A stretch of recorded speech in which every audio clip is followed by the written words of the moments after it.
If a businessman owns a large store, he then wants a second, then a third.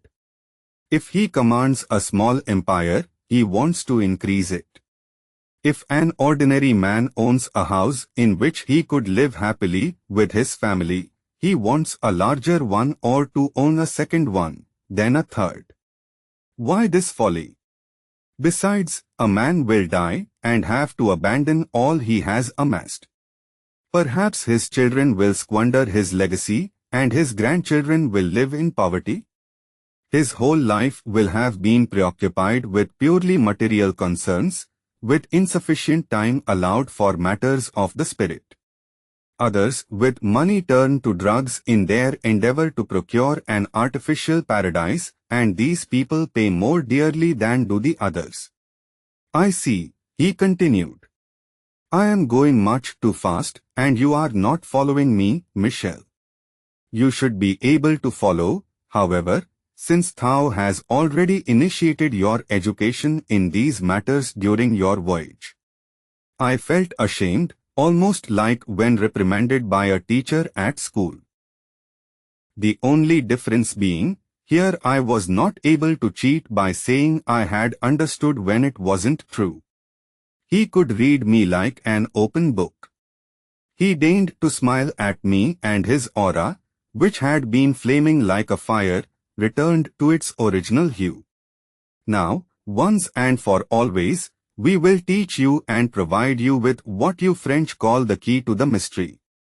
As you have heard, in the beginning there was the Spirit alone, and He created, by His immense force, all that exists materially.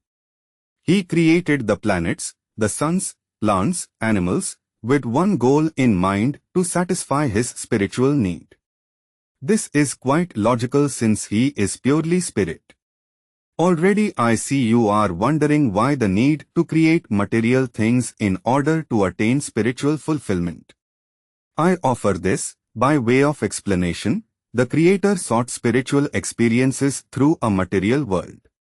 I see you still have difficulty following, but you are making progress.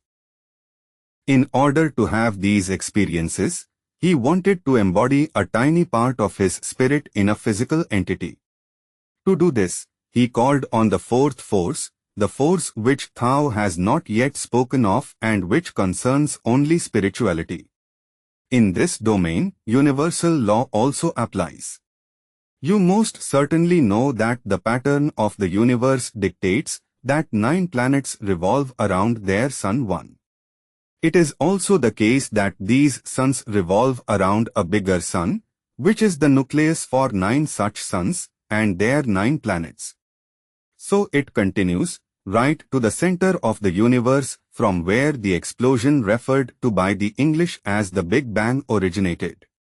Needless to say, certain accidents occur, and sometimes a planet will disappear in a solar system, or perhaps enter it, but later in time, the solar system will revert and base its structure again on the number 9.